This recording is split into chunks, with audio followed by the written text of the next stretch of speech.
If you could see into the future, Oh boy. would you want to? And if Oh, so, just tell me why or why not. I'm gonna start with you, Mark. If you could see, would you want to? No, not really. That would cause so much.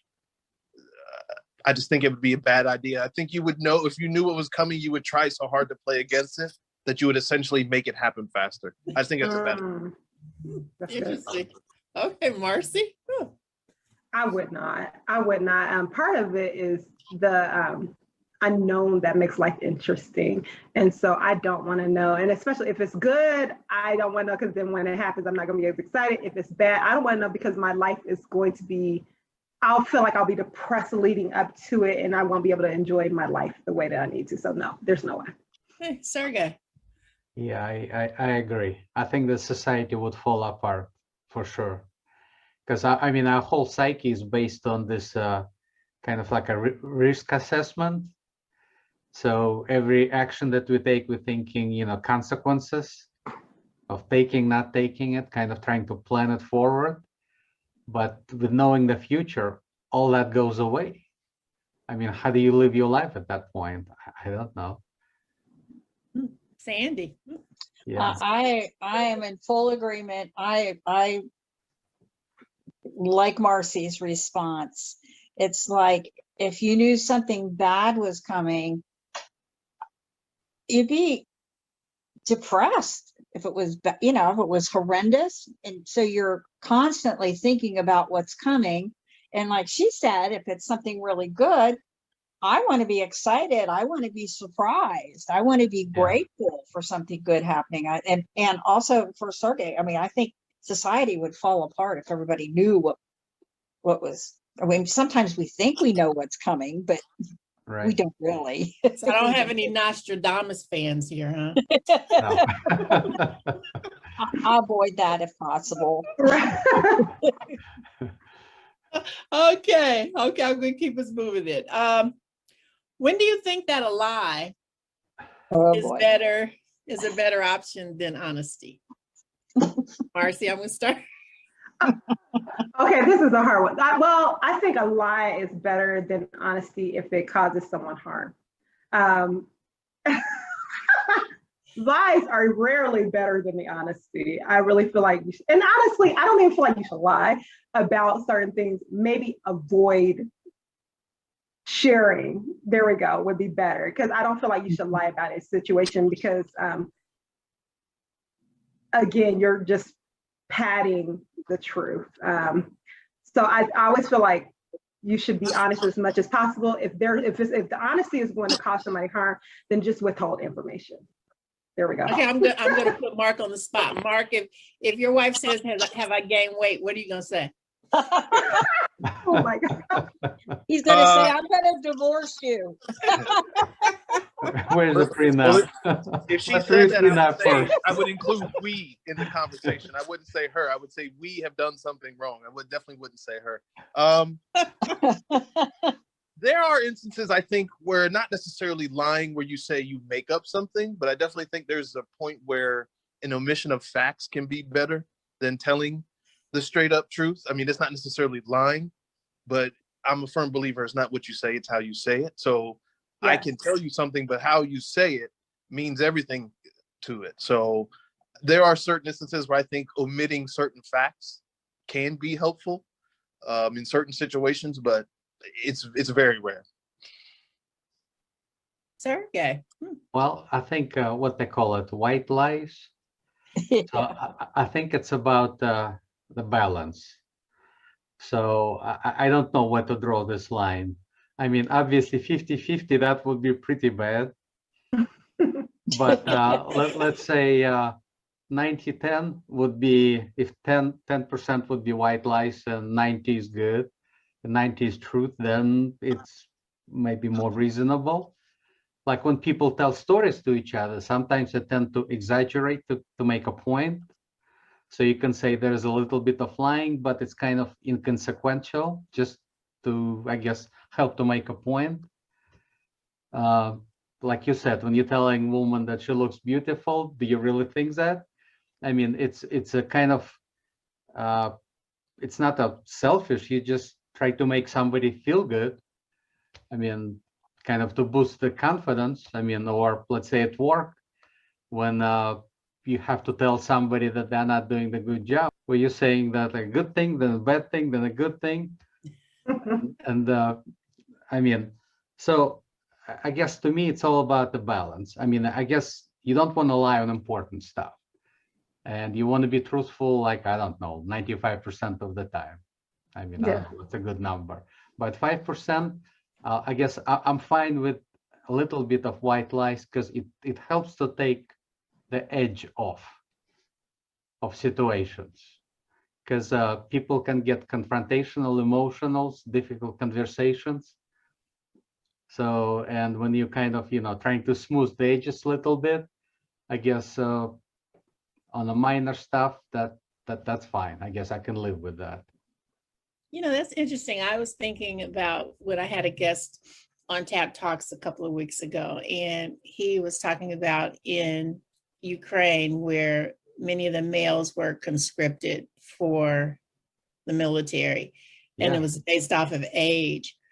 And I know how I am about my son. And I believe they went as low as the age range. If he had been close and they had said, hey, anybody 18 and above, if my son were 19 and they would have asked if he's 18, I would have said my son is 17. Yeah. Well, let's be clear. How many of us, when we took our kids to go and corral and our kid was 12 and it's 11 and under, did we not say, you know what I mean? And everyone's kid said, "No, Mom, I'm 12." Exactly. That's a good one. Yeah. Okay, how many of you actually have the right weight on your license, on your driver's license?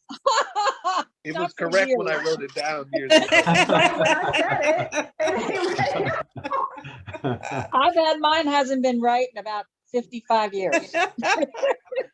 Yeah. Yeah. Okay, this next question is a little bit more controversial. What do we think about gun control? Do you think there should be gun control? I'll start with you, Sandy. Absolutely. And I think we have gun control, but I'm not sure we have everything in place that we need to have in place. I think the Second Amendment, that's the Second Amendment where we have the right to protect ourselves, protect our home. I think we have a lot of Wyatt Earps running around with AK-15s, and I'm like, I guess I don't understand, why does somebody need an AK-15? But I'm not faulting them. I mean, I understand their right to bear arms. I think we need to do a better job of background checks. I have a friend, I think they have like 5 or 6 guns, and all of them but one were bought and there was a background check. But the last one was a private sale from a friend. So there was no background check. Now, these folks are fine. They, there's nothing nefarious going on there. So I think we have some issues with how are some of these people getting guns that shouldn't be, is there mental illness involved? So I find it very distressing that they, well, you hear both sides that, oh, they're coming for your guns. They want your guns. They're going to take your guns away. And I think they just want to take the ones away that are like multiple shots that you can start barreling away, or you can modify that gun so that it becomes an automatic rather than a semi-automatic. Unfortunately, I think the criminals are always going to have a gun. They're always going to be able to get a gun. Okay. And your normal citizen that just wants to protect their life has the right to have a gun. I don't want a gun. My husband wanted to get a gun for a while for protection in the house. I say, oh, good Lord, no. Going to wind up shooting me in the middle of the night or something. So I think you have to be very judicial about whether you're going to bring a gun into your home.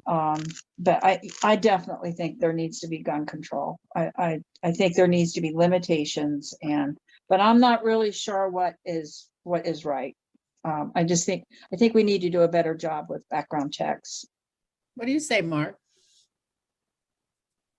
Absolutely. I think there needs to be gun control.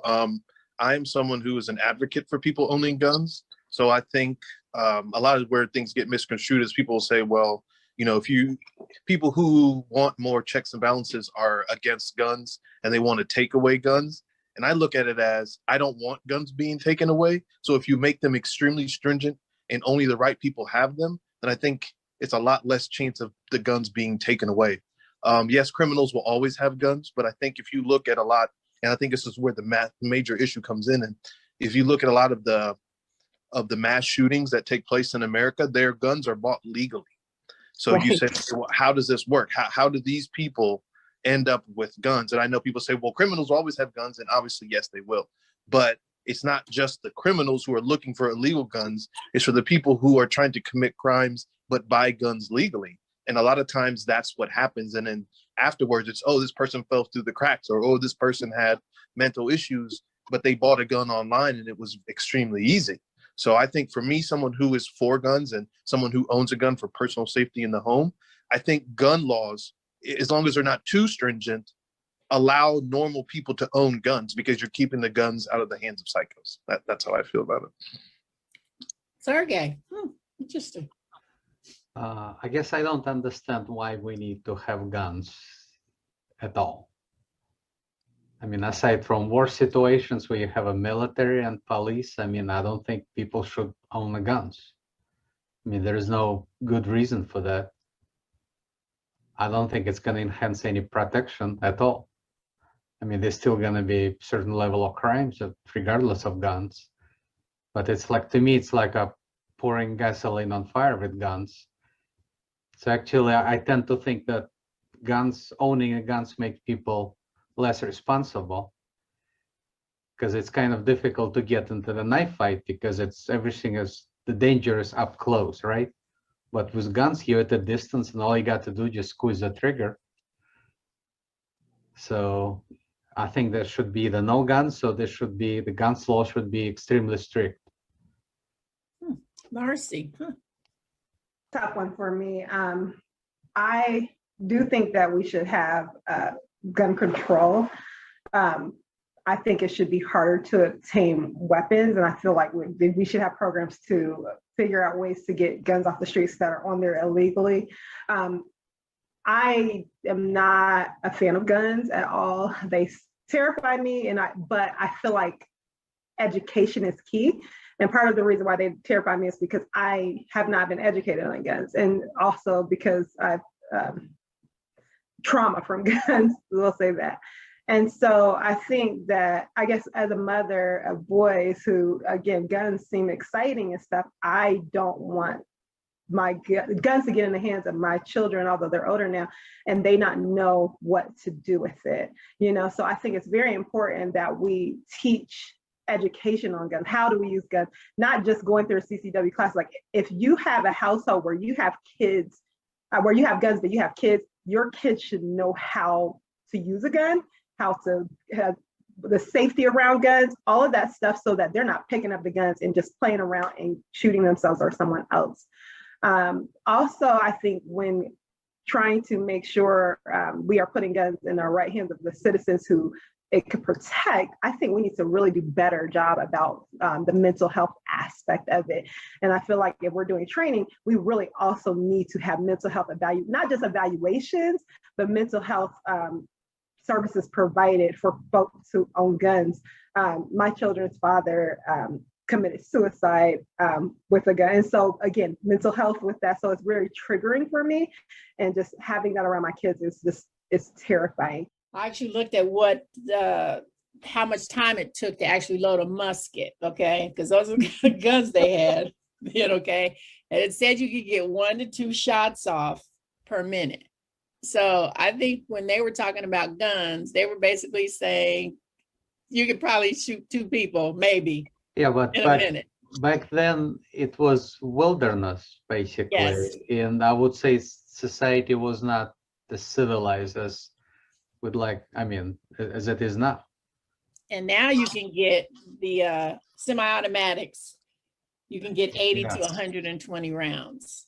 I think also a That's lot of totally those understood. rules were enacted so the government can't overtake us. So when you say we shouldn't have any guns, I think if you look at situations like, say, World War II and the Holocaust, the first thing the Germans did was take everyone's guns. So I do think there is some benefit to having them, especially as a black male, because I think obviously gun can be a bad thing, but it's like, you know, if things go south, what protects us? What keeps us safe? What is the only thing that stops anyone from barging into my house? And you know, sadly, that is a gun a lot of times.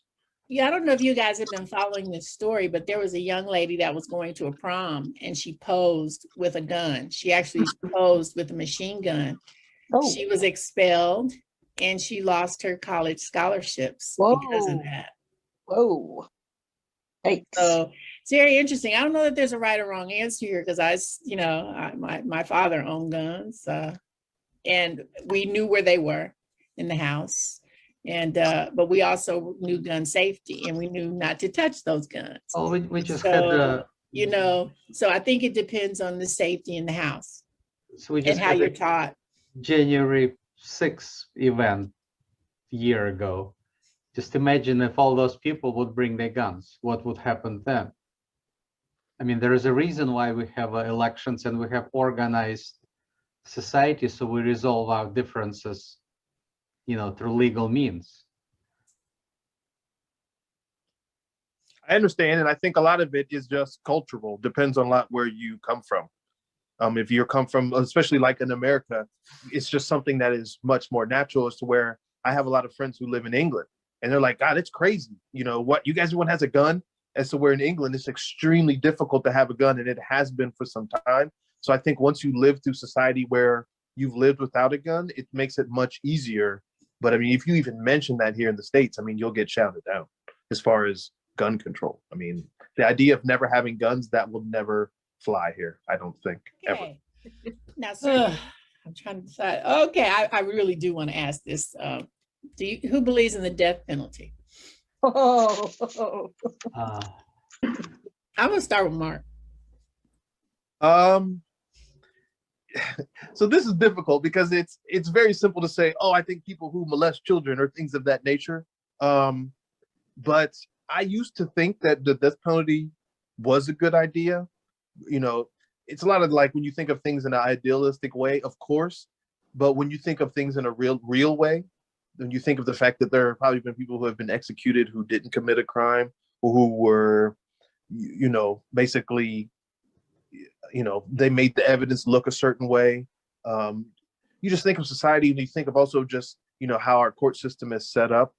You know, if you get stuck with a public defender, it's very easy that you'll, you know, you could lose your trial, as to where if you had, you know, OJ money, you could get off. So it really has nothing to do with your guilt and innocence, more so the fact of how much money you have. You know, just like, you know, the court system is set up, they'll set a bond. A lot of people sit in jail because they have zero money to pay their bonds. And when they get out, they flee, which then causes more issues. So it's, you know, the legal system is a whole nother conversation. But I personally am against the death penalty. If you're trying to teach somebody it's wrong to do something, I'm not sure if killing them is the best way. So, oh, you killed someone, so the best way to teach you is to kill you as well. I don't know if that's the smartest answer. I'd like to hear your answer, Sergey. I don't think it's just there's more trouble with that. So I would that there should be no death penalty. I think there should be no death penalty. One, because innocent people have been put to death that were not guilty. It's more extensive, and I didn't quite understand that. I guess it's the appeals process, because they have the right to go through all these appeals. And I think if a person, as Mark is talking about, molesting a child or murdering a child, or, you know, horrible crimes, I mean, serial killers. No, you don't want them out. You do not want them released in the public. but I just think they should be locked up. That should be for life. You know, appeals are over. It's done. I think a lot of victims, of family members, they finally get to the point of forgiveness for that person that has caused them so much grief and so much harm. Your friend that was on, you know, with her daughter that was murdered. And I can't remember what she said about forgiving that young man, but I think for the victims, for the family of the victims, they need that time to digest and be able to come to forgiveness for that person, because if they carry that bitterness and hatred and I want vengeance, I think it destroys them. It hurts them more than it's going to hurt that person. So, and I'm not saying I won't change my mind again. If somebody did something to one of mine, in fact, I've told my daughter, I said, anybody touches one of those grandbabies, I said, don't you do a thing. You call me. I'll take care of it. Okay. I posted a big story. I mean, you know, that I really meant it. And then I got to thinking about it. I'm like, I'll go to prison. Okay. But that's not my place. Then vengeance isn't up to me. And I don't know how you get into that place of forgiveness. And I think that's a real challenge. And it takes probably a while. It takes just concentration and how do you get to that point? I think it's kind of barbaric. I have to tell you, just a little aside, I got to thinking about this when the Oklahoma City bombing took place and McVeigh was sentenced to the death penalty. He was just a young man. He's all messed up in his head. And he decided to waive all of his appeals. And I remember watching the TV as they led him out of his cell to the death chamber. And I cried. I thought, oh my God. I mean, what he did was horrendous and horrible. And I know a lot of people felt he should be put to death. And I had a change of heart. I thought, no, he should be locked up for life. I really struggled with him because I just thought how afraid he must have been. I think he was messed up in his head.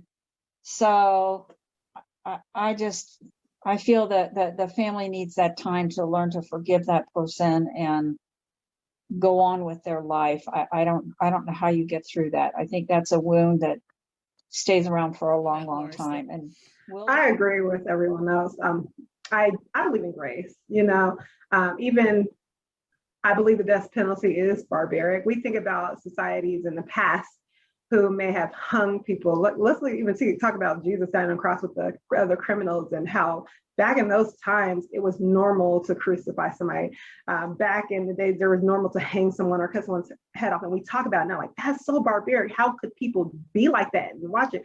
Well, we do the same thing now. In our times, we just do it in a gas chamber or electric chair, and it's still barbaric. And the thing is, again, one, just like Mark and Sandy said, there's been so many accounts where we have seen that someone who was on death row was found innocent, and luckily they got off. And then there's others who passed away and then later on found out that in fact they were innocent. There's so many opportunities for law enforcement to twist things and mix things up for their own benefit. So, you know what I mean? So that they don't get in trouble for something. So that could be another instance where there's somebody who's innocent. But let's say that this person is totally wrong, who did something totally bad. I still believe in grace because I believe that God would have grace for that person, because we have all done things wrong. And one sin is not necessarily greater than the other, even though it hurts bad. But I really would like an opportunity for that person to be able to sit with what they did and be able to repent, be able to even have an opportunity to apologize. I would get more closure from, like if a loved one was murdered, I would get way more closure if that the defendant came to me eventually and repented and apologized than I ever would from them dying and I never got that apology. And let's say I never get that apology, I still believe in grace.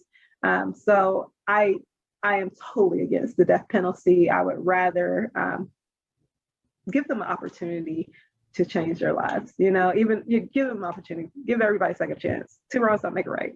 Well, I can tell you, we look at, 70% of the United States Judeo-Christian value in Christians, but I guarantee you we don't have 70% of the population against the death penalty. So I do find that an oxymoron. Okay, yeah. I want to be respectful of everybody's time, but I really do want to ask this last question if I can. And I want to start with you, Mark. Would you steal to feed your children? Okay. Unequivocally, I would definitely steal to feed my children. Absolutely. Okay. What say you, Marcy? Without a doubt. If my kids are hungry and I could not feed them any other way, I want to make sure my children are taken care of. And so I would risk going to jail and getting beat up to make sure my kids were well fed. Okay, and we'll end it with you, Sandy. Interesting. Yeah, I think that it's wrong to steal. Okay, I do. But if my child was hungry or my children were hungry, I would steal. And I think it's a lesser sin than a lot of other things. That doesn't mean it's still not wrong, but I think there's grace, faith, prayer. I would hope I would have that, okay, to say, Lord, you provide the food for my family. I'll go hungry, but don't let my children or my family go hungry. So that's pretty dramatic. But I have to pray that I don't go to jail. That's what I'd pray for. Yeah. Lord, please don't let me get caught. Who's going to steal for your kids if you go to jail? Yeah, because you have to balance that. You're right. Do you, if you're the provider, and you would hope you're not the sole provider, you're right, because you're taking a risk. You're taking a risk. You have to go to jail. And you'd have to be a really serious, like sticking stakes up under your shirt. Right. I think before I would actually go as far as disgusting as this sounds, and right now I can't even imagine it because we live in a country of abundance, but I probably would be one of those ones at the back of the restaurant in the trash can getting out their leftovers. You know what I mean? Day old stuff. Yeah, stuff like that. And again, I feel like there's ways to get stuff. I would probably, because I love to talk to people, I would be the one hey, do you have any leftovers? It's closing time. I know you're going to throw that out. Can I have this for my family? Before I would actually So you would dumpster dive. I would dumpster dive, but even before I dumpster, that's as a last resort. But even before dumpster diving, I would probably go to those, build relationships with those restaurants. Hey, at the end of the night, if you have anything left over that you're going to throw out, can you let me know? I really would want to feed my kids. Well, and then if that doesn't work, I'll dumpster dive. And then if I get sick from dumpster diving, I'll probably But I'm going to work through my other things first. I want to thank you guys. You have some very interesting opinions, and hopefully this will be interesting when we share with the world what your opinions are. Yeah, the world's probably going to say those people. Hey, and when you go to work, say, hey, my fingers are crossed behind my back when I said I would steal from my kids. Hey, look. Hey, thank you, everybody. I feel about my business. Thank you, Michelle. It was very nice to meet all of you. Thank you for having me. You guys have a good night.